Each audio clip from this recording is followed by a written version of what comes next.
I'm honored to come join you, and honored that my organization can try to add some support to your beautiful state. I also had a totally distinct honor last night of riding here in a car with Governor Hunt, who was a political hero of mine. So, so far this feels very fortunate to me.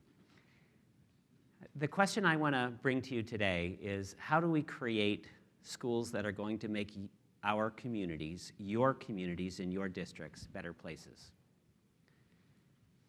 I hope to start a conversation today that will continue after I leave. I hope to raise questions today. And I hope to show you a model of a school that has real promise, I think, right here in West Virginia, that is not the answer to everything, but I hope has a kind of model of quality that can make you think, how should my district be thinking about these questions? So, when I talk about a culture of quality in a school, I'm not talking about a quick fix. So when I say, how do we create a great school, I'm saying, how do we create a school that has a culture of quality so deep that when teachers enter that school, they change the kind of teacher they are, just to fit in? That being in that school itself as a teacher makes them get on a journey toward continually getting to be better at their practice.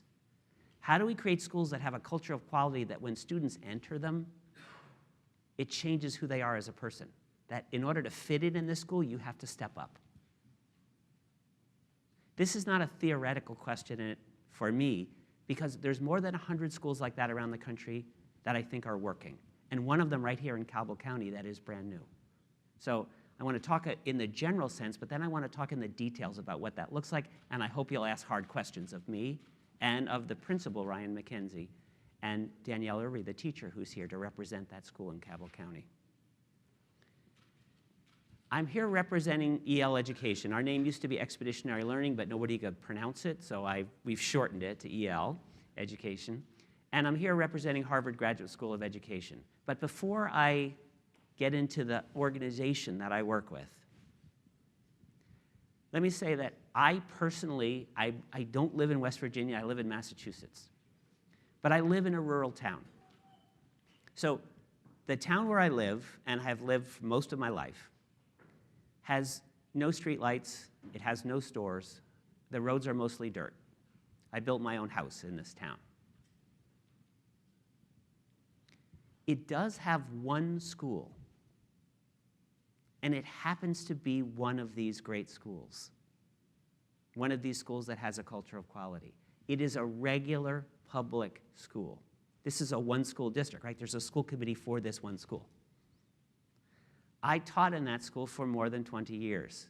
So this town is so small that everyone in my town under the age of 50 is my former student, right? So I can't do anything in town that doesn't involve my students. So the fact that those kids have that ethic of excellence, that culture of quality permeates the town, is what makes it a great town. My nurse is my former student. If she didn't have that culture, that ethic of doing things well, it's my life that matters. The volunteer fire department in my town are all my former students. My plumber is my former student. My electrician is my former student. I'm talking about quality in everything you do.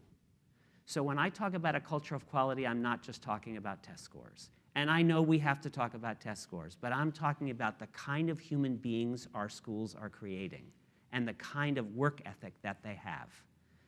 Because it really matters to me that the plumber who comes to my house, who is my former student, is a really good plumber, who has integrity, who is a great guy, whom my wife trusts, and that my nurse is that way, and that the guy who plows my driveway, my former student, is that guy.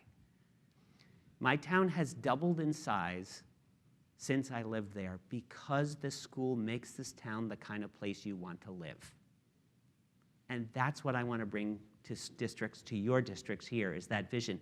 Can we create cultures of quality in your schools that make your towns, in your districts, the kind of place people want to live? And this is not a theoretical question, and I hope you'll ask hard questions when we get into the unpacking of what that looks like in Cabell County. So in addition to having taught myself in this public school, 25 years ago I was involved with founding a nonprofit educational organization, Expeditionary Learning, now EL Education, whose mission is to help create great schools in places where great schools are most needed. So we work in low-income communities. We work in rural communities, and we work in urban communities. We started with 10 schools. We're now about 160 schools. And then in the last 5 years, our mission has been, can we mine the best practices of those schools to spread open resources, free resources around the country to help other schools pick and choose what they can use from those? We have a much broader vision of achievement than just test scores. So we have what we call a three-dimensional view of student achievement. We're talking about, first, mastery of knowledge and skills, which is not just test scores, but it's having kids who are good readers and writers and mathematicians, who are good scientists, who can answer deep questions and use that knowledge in the professions they're moving into. And we're equally talking about character. Are we creating the kind of human beings in our schools that you want to live with, that you want to have as your nurse and your firefighter and your plumber? Are we creating people with integrity and respect in our schools? And lastly, are we creating students in our schools who have an ethic of creating great work, who take pride in the quality of work that they do? Now, you could say all schools focus on these things, but they don't, because we're only measuring one part of these. We're only caring about one part of these. We don't go into schools and look at what is the quality of all of those things. So for a school to get certified in our network after 4 or 5 years of working together, and I have great hope that Explorer Academy in Cabell County is going to be one of those certified schools. To become a credential school in our network, that school has to prove they're doing good work in all of those areas, not just high test scores, not just mastery of academics, but that they are creating the kind of human beings that when you walk into that building, you are shocked by how respectful those kids are, by how thoughtful those kids are, and by their excitement in showing you the quality of work that they do. And this is, again, not theoretical, because you can visit Explorer Academy in Huntington, and those student ambassadors will want to do that with you. They'll talk to you about that right away. I don't want to ignore the fact that I know test scores are what we're held accountable for. So just to take away people's worries, the schools that we work with nationally are not just above their district averages, they're double digits above their district averages in many cases across all subjects and all demographics of students. African American students, Latino students, special education students. So our students are outscoring their counterparts easily, even though our focus is not just on test scores. Our focus is on creating great people who do great work. Independent studies show that after 3 years in one of the schools using this deep integrated model, kids are almost an entire year ahead in math and reading scores. And perhaps most important, in the high schools that we've helped to open, 100% of kids are getting into college. I know that sounds crazy, but it actually is true, and you can visit these schools. So let me back up a moment. Let me tell you about where I live and why the approach we take to education is slightly different. We believe that we want kids to go to school with a mission, and that mission is to contribute to the world. Not just to get smart to get wealthy, not just to get smart because they want to get a good grade. How are they going to use their education to contribute to a better world? So, again, I live in this small town. The town only has 7 buildings other than trailers and homes in the woods, right? It's got the town church in the New England town center. It's got the post office, which is also Mary Dillman's home. So you got to go into Mary Dillman's home to get your mail. And I taught Mary Dillman's kids, and I taught Mary Dillman's grandkids. So they know what letters you get, just to say. There's no privacy in this kind of town. There's the town hall, which was the 2-room schoolhouse until the new school was finally built. And the one business in town is called the Shutesbury Athletic Club. There are no elliptical trainers. There's no treadmills in this building. This is a bar, as you probably would have thought, when you only have one business in town. It's a bar that's surrounded by pickup trucks half the year, snowmobiles the other half of the year. It's like the other cultural center of town. And everyone sitting at the bar is my former student, right? And then it has the school. This is the school where I taught for 23 years.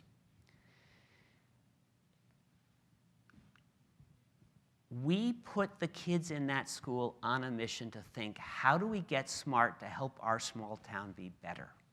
So let me just give you some examples of that. These kids, 5th and 6th graders, learned enough science working with local universities and colleges to be able to do water testing for the whole town. And those kids spread out around town and tested all the streams and lakes in town for water quality and created this water report that was presented at annual town meeting, and it still is the definitive water report used by our town about what's the quality of surface water in our town. All this research done by 5th and 6th grade students. These same students did a quality study of drinking water in our town. Our town has no water system. Everyone has their own well. People didn't know if their water was safe to drink. These students, paired with college students, we sent out surveys in town. People drew maps of where their well was. These kids got sterile bottles. They wrote a grant. We brought these kids down to a university, and these kids ran a mass spectrometer and did a spectral analysis of everybody's water in town and produced a water report so that people in town would know, is their well water safe? I can tell you, 14 homes in town did not have safe well water. Then we had to work with the federal government and the local government to figure out how do we get grants to help them get the water filtration systems they need so their kids are safe. These are 11 and 12-year-old kids in a small, rural, working-class town. They were getting smart to do good for the world. They were working hard because they had a mission. This is my well report because I live in town. And the kids said, Mr. Berger, do you want the bad news now or do you want to wait for your letter? And they had to explain to me that I had some problems in my drinking water and I now have a water filtration system in my basement, thanks to my students. They created a website online. I don't even know how to create a website. My students created a website online so all the town data was accessible to the town. These are students that already at age 12 you'd want to hire in your business now. That's the vision we have for all rural and urban kids in America. Let me tell you the genesis of our organization. We began from a partnership between Harvard Graduate School of Education and Outward Bound. So some of you may know Outward Bound is that outdoors organization that brings people into the wilderness to build their character. What we took from Harvard Graduate School of Education were best research practices. What we took from Outward Bound was this different mission of why we're on this earth, which is to help other people, to work together. So you probably know in Outward Bound, you go out into the wilderness and you're stuck with a group of people, 10 people, and your job is to get to the top of that mountain. And your job is not to get yourself to the top of that mountain, it's to get your whole crew to the top of that mountain. And if some people in your crew are afraid of heights, if some of them have trouble walking, if some of them can't carry enough weight, you have to figure that out together. It's your job to get everyone there. And you sweat and you cry and you fight for days trying to get up that mountain, and eventually you always do. You get to the top of that mountain with your whole crew. Then you laugh and you celebrate and you drink your water bottles and you cry and you hug each other. We actually open our schools often with bringing kids on a full Outward Bound trip so that they experience that humbleness of having to work together. The kids in our school have a different mission than I did. When I went to high school, my job was to get myself into college, to break my dysfunctional family's background and succeed myself. If my peers didn't do well, it helped me because my grade point average would be better. The students in our schools see their job entirely differently. Their job is to get their entire crew into college, to get all of their classmates into college. And if they don't succeed. Because this is a cultural thing. It's not an individual thing. When we talk about creating great teachers, it's not cherry-picking the great people. It's getting teachers into a community where they're going to keep getting better and growing because it's a team effort, because they're going to continually grow because they're in a constantly growing environment. That kids enter that environment and change who they are to be in there. So let me tell you, the closest city to where I live is Springfield, Massachusetts. This is a city of 160,000, although it used to be over 200,000. but all the industry has left. And what's been left is empty factory buildings and poverty. This city, Springfield, Massachusetts, has 6 high schools. 5 of those high schools graduate 62% of their students, which means 38% of the students don't graduate, which means right now, on a Friday morning, what are those students doing, the students that didn't graduate? And unemployment rate is over 50% for students of color who are teenagers in this city. Like, what are they doing? But there is one high school in this city that we helped to open. We don't own this school. We're just the group that came in to help the city open it. Springfield Renaissance School. That's a regular district school. It's not a charter. It's got 700 students. This school has had 100% of its students get into college for 10 years in a row since we opened it. Every single student for 10 years in a row. These are the same kids that go to all the other 5 high schools. Low-income kids, mostly kids of color, and yet they're all getting into college, every single one. Now, I do want to say that not all of them choose to go to college. Some of them go to 4-year colleges, some of them go to 2-year colleges, some of them go to technical programs, some of them enter military service, and some of them have a really good family work situation that they can join. Our requirement is that they get into college. Their family has to decide with them, is that the right career choice and family choice for them? But we want them and their family to make that choice, not society to make that choice for them. So they get up every day, every year, and do a pronouncement of, I got into this college, or this college, this in front of the entire school. This is what I'm choosing to do. I'm choosing to go, or I'm choosing to enter military service, or I'm choosing to work for my father's plumbing firm. But I got into this college, and I'm very proud to have done so. Those kids did a water quality study of their own city, of Springfield, like my students did. And being on the front page of the newspaper and being on the local news is partly why they understand their work is to contribute to a better world. That's why we're staying in school. We're going to make our families better. We're going to make our community better. This is about service. So I want to end by saying we have 160 schools around the country on this mission. And right now, there's 4 schools in West Virginia that are working toward this. One of those schools is fully in, and that's Explorer in Huntington, West Virginia. So can I invite Ryan and Danielle up here, and I'm going to sort of interview them so that this whole glowing portrait that sounds like a Disney movie that I just talked about, let's make it real now, right? Like, let's talk about what it really looks like in Cabell County. So Danielle Irby, teacher, and Ryan McKenzie, principal. Thank you. So let me start. Ryan, can I ask you, tell me about the school, like where it is, demographics, what's the school like, what's your governance structure, who are your students? Yeah, so we are a regular pre-K through 5 public school. We are Title I. We service one of the most difficult neighborhoods in Huntington, which is Markham Terrace. You may have heard about the 28 drug overdoses. That was Markham Terrace. My kids come from there. We are typically as diverse as pretty much you get in a West Virginia school. We're not terribly high minority, but we do have subcells, qualified subcells. What else would you like to know? Governance structure. We're in partnership with the Harless Center at Marshall University, who helped us open the school with Cabell County Schools. Administrative structure is a little different, principal, assistant principal, but we also have 2 instructional guides on staff that we fund with Title I who do nothing but coach teachers, which has been touched on several times here, the importance of that instructional coaching for teachers in their practice. Great. So a question for you, Danielle. So a lot of the conversation this morning was around the challenging environment that we're living in here today, in West Virginia and all across the nation, of high needs kids.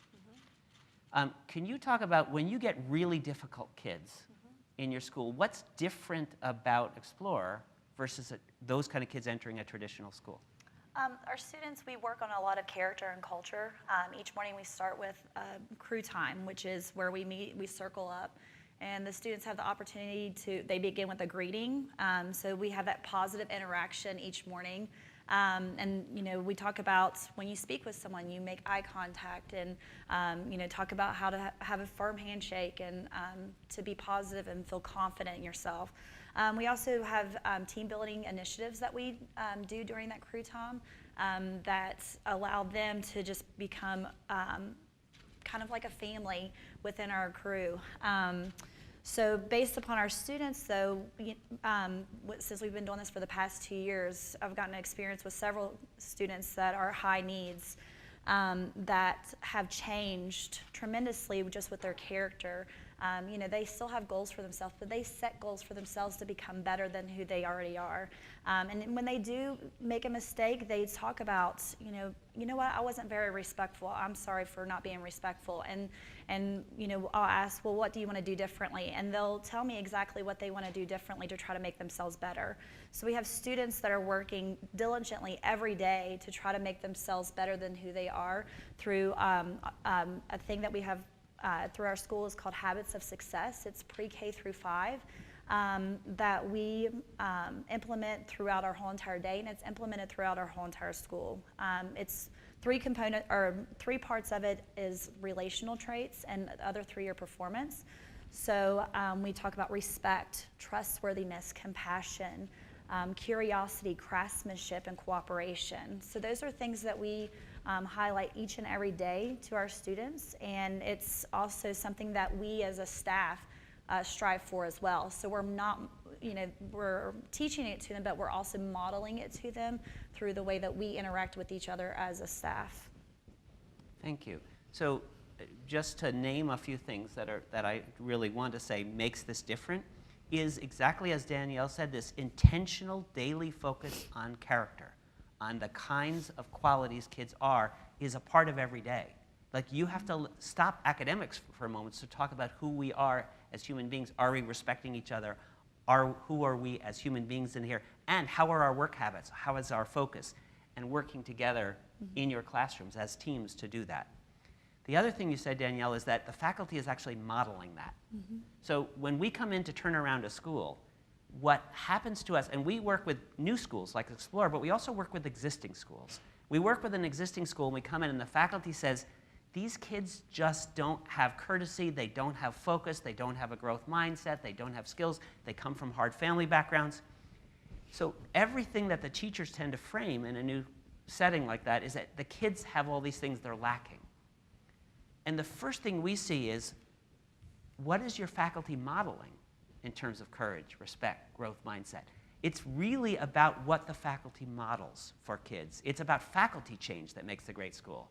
Because obviously, in the Springfield example, the kids are the same kids. What's different is the way that teachers are in the building.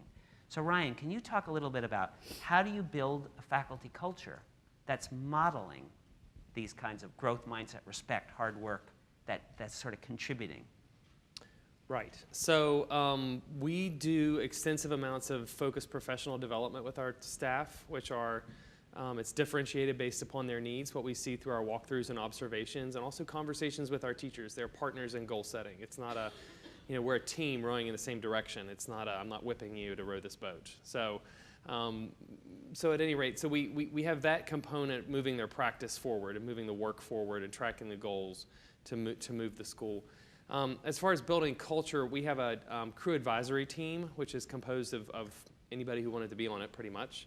My assistant principal leads it, and it's comprised of staff members, but it moves forward the culture of the school, both for students and for staff. So we're constantly looking at that data and saying, what can we do to improve this work environment for our employees? What can we do to improve our teamwork? What can we do to move forward the culture of the school as far as high quality work for both students and adults? So, those are some of the things we do. And some of it's the touchy-feely stuff, like you do Secret Santa at Christmas, or you do, I buy breakfast for the teachers, or we do a potluck or something like that. Some things that build that sense of family and community among the staff members. Some of it is as simple as just making sure, if they're hankering for a whiteboard, I will move heaven and earth to get that whiteboard, because, those are the things that can build positive culture in your building. It's the little things. Sometimes it's markers. They just need some new markers. So we really try and pay attention to the small things, which lead up to the big things. in all areas. So I have many more questions, but I want to actually make sure we have enough time for you to ask the skeptical questions, right? So I've been painting this really rosy picture, and it's actually true. I mean, we do have these high schools all over the country where 100% of kids are getting into college. Not always going, but 100% are getting into college every year. We do have schools I would be very proud to have you visit in 30 states, and including one right here in West Virginia. But it sounds really great when we frame it this way. So what kind of questions or skepticism, what do you want to get underneath in terms of this particular school? One of the questions I have, you start talking about these 3 dimensions of student achievement. A lot of that starts at home with us, the parents.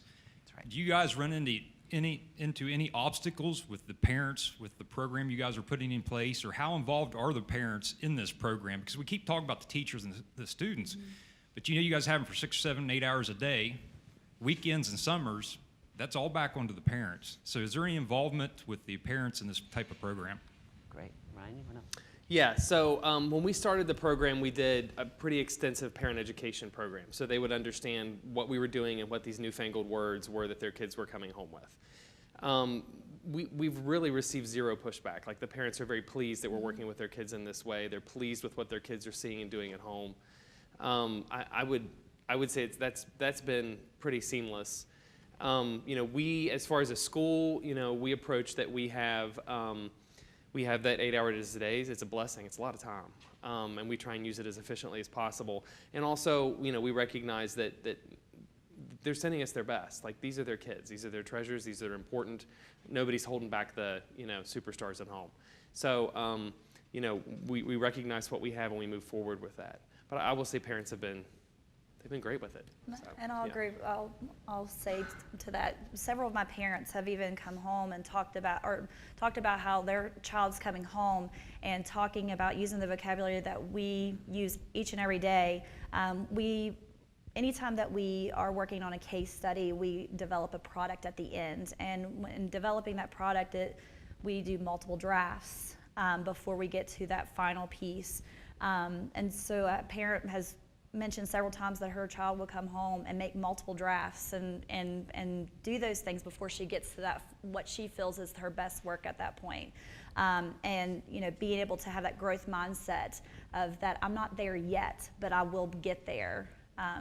So that's some feedback that I've gotten from parents. And let me mention some structures, too, that we use throughout our schools. So first is, there are 3 different structures in which kids have to formally share their work that parents attend.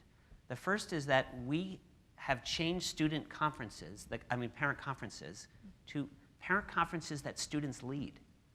So from K through 12 in our schools, parents come to school and their son or daughter presents a portfolio of her work or his work to show, here's my work, here's evidence that I'm strong in math, strong in writing, strong in reading, here are my test scores, here's the projects I've done, and kids prepare for those. So parents, a lot of the buy-in comes from parents' pride in hearing their kids' ability to be metacognitive about their work. We also have what are called passage presentations, where between elementary and middle school and between middle and high school, kids present not only to their parents but to community members evidence that they're ready to move on. And then we have celebrations of learning where the entire community comes to the school and students defend and explain their work. So there are all these opportunities. When I was a kid, the only time parents came to school was for a play or a concert. But we build these structures so parents come to see their kids' actual work in the school building so that they hear the kids talk about their work and see evidence so the parents sort of understand the approach. Yes, thank you. I enjoyed breakfast with you this morning, and of course, I drilled you pretty heavily on the concept, and I understand it. There's a couple questions. One, I hope you share the hurdles that you have faced and some that you believe may be going forward. But the other one is, as we said here, you're a pre-K through 5 school. At some point, these students are going to go on to the middle school and to the high school. I just wonder if there's any preparations made to continue this, because I'm assuming most counties are the same way. There will be more than one elementary that feeds into these other schools. Great. So now you're going to have a different culture that's coming in. Is there anything made in preparation for that, or to prepare the students for the change that they will see coming into that? So 2 great questions. Let's start with the first. What are the biggest challenges that you guys have been facing? What are the hard parts? EL is best practices. It's brilliantly organized and the follow-through is meticulous. So learning that framework and reframing some of the pieces we were already familiar with and adding on to things, and they add up, doing all the curriculum mapping, it was a great deal of heavy lifting to get this bird off the ground. And I think last year was strenuous for all of us. I think we're much more in our groove this year. So making that shift was a hurdle. Beyond that, it's been great. I mean, it's kind of like one of those things as an educator, you run into it and you're like, yeah, this is like the pieces are like they all come together, and you're right where you think it should have always been. So. I agree with that. And yeah, yes, I agree with that. With what we do, this is what, after I graduated and wrote my philosophy of education and was going for job interviews, this model explains everything that I wanted to do and strive to be. And I get to do this not only just by myself, but I get to do it with the whole school. The whole school's on board, everybody's involved, and we have each other's back, and we work hard together. You know, even though I'm a 4th grade teacher, I still have kindergarten, pre-K teachers that support me in my efforts and give me strategies and model to me things that are working for them, so then I can take that into my classroom. So we're all working together, and I think that's a huge benefit to this program, this model that we're doing. So in regards to the kids transitioning from our school into the middle school, from what I understand at this point, they are using similar curriculum that we're using in the middle school, and they're also, I believe they're doing crew as well. Do you want me to talk about that? Mm-hmm. What did you want to talk about? Oh, I'll start, and then you can localize it. So coming from Outward Bound, we use this notion called crew. In an elementary school, crew is your entire class working together to make sure everyone's trying their hardest and being their best person. It gets hard when you enter middle school. Middle school is when you have 6 teachers, 7 teachers, and high school, and no one's keeping a close eye on you. So in our middle schools and high schools, we have a structure where kids enter 6th grade, and they're put in a crew. And it's not 30 kids, it's a dozen kids, or something like that, and a crew leader, a teacher or a leader in the school. And they stay with that same crew leader and that same crew of a dozen kids for 3 years, 6th, 7th, and 8th grade, or 9th, 10th, 11th, and 12th grade. And they meet together every day.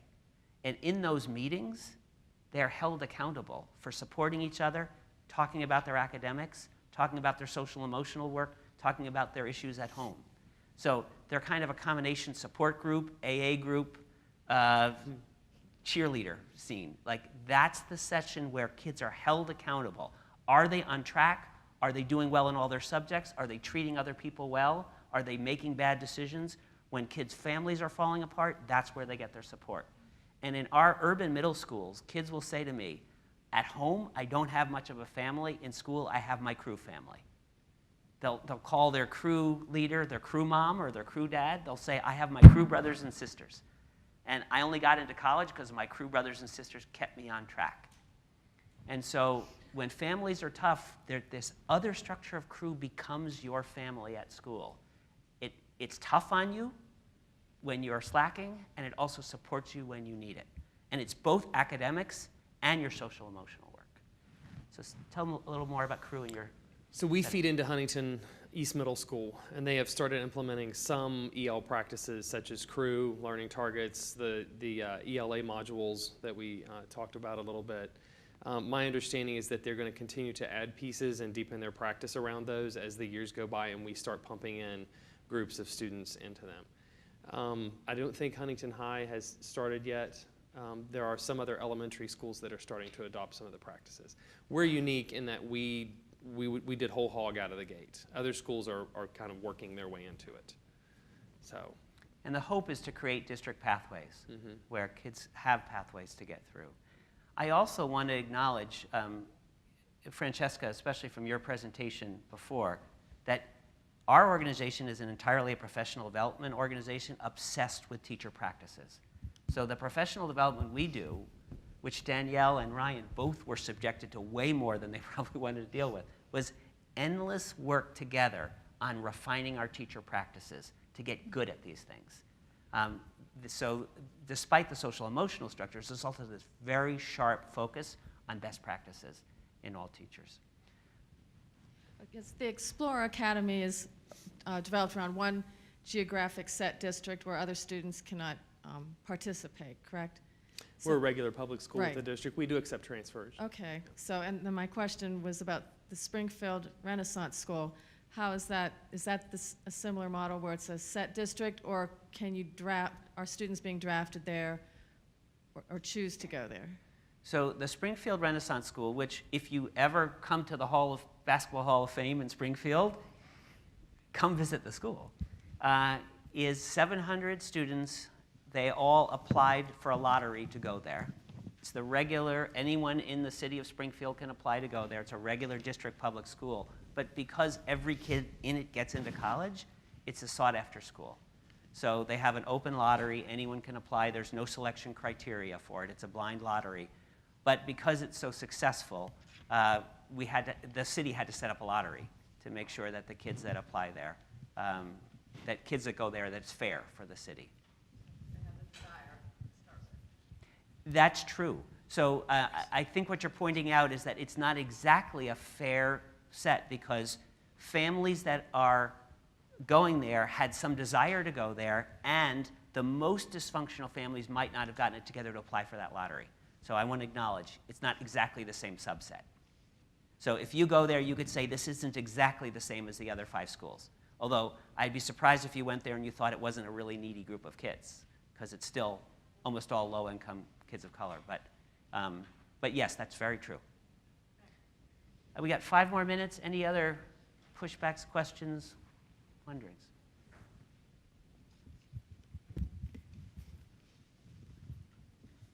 While he's walking, come see us, like anytime. Yeah. We do EL all day, every day. So if you're in the area and you want to come by, call us. Come by, knock on our door. We don't put on a dog and pony show. We do good work with kids every day, so come see us. Look forward to visiting. I think you indicated this was a brand new school. Is that right? Yeah, it's a result of consolidation of 2 schools, but yes, we opened our doors last year. And so, can you tell us what were some of the steps you had to take in order to do this? I believe, just based on a brief conversation, you might have taken advantage of the Innovation Zone program. If maybe I'm wrong on that. Yeah. What were some of the hurdles you had to do? Did all the teachers have to vote on this, like you see in some public charter school models? Help us understand what was the process. Right. So the voting, 80%? Isn't that the way it is? 80% buy-in? Yes. Okay. So this all happened a little bit before me. I was hired a year and a half before the school opened, and then we hired the teachers shortly after that so that we had time to train them and do the curriculum mapping. The Innovation Zone grant was already in place. Marshall and Cabell County Schools had done that in cooperation to help fund some of the professional development that we did to open the school. The grant expired last year, so we're currently not operating on Innovation Zone grant. We use Title I funds to supplement anything else we need. We did a great deal of training before we opened. I've had all but 2 of the EL trainings in the subjects that they offer. I'm hoping to get the complete set one day. But so we can do my instructional guides have had that kind of training, so we can do a lot of in-house stuff now without having to rely on external financial supports. As far as the 80% voting, EL requests that the school that they're going to work with, that the staff be informed, here's where we're headed, here's what we'd like to do, and they ask for 80% buy-in from the staff, because there's nothing like going into a school and forcing things on people, and then you have a compliance issue. We did a great deal of pre-education before we bid the jobs to hire for the school. To let teachers know what they were getting into, so they could come to evening sessions, afternoon sessions, PD sessions, and kind of get an EL 101. We did the same thing for parents. So we really did a lot of education ahead of time to make sure that people understood what we were doing. Do you have anything to add that you feel like as a teacher? As a teacher, when I first went to one of the sessions that they had after school, they gave us the opportunity to have a crew meeting, and we actually got to sit around and ask questions. I believe our school designer, Janita Seidel, was in the leader of that, and just explained about what it is that we would be doing. And it was just something that I aspire to be as a teacher, and it's great that I get to work with people that want to do the same thing as well. You know, and I would point out, like, we don't do anything crazy at this school. We do things that are good for kids. So, you know, I think most teachers are usually on board once you help them understand what this thing EL is. You see some light bulbs go off.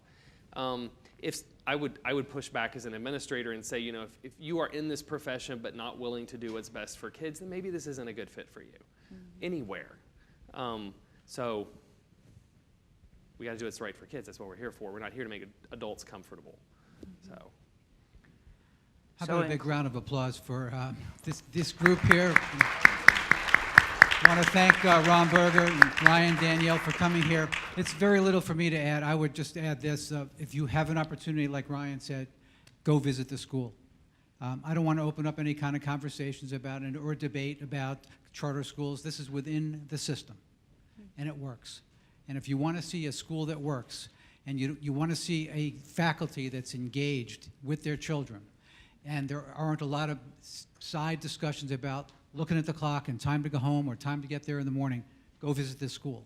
Those teachers and those kids are a family, and it's something that we should encourage here in the state of West Virginia. Mr. Green, if anybody would like to see work products, I brought them, but, you know, whatever. Thank you, Ryan. And I sincerely want to thank you for coming.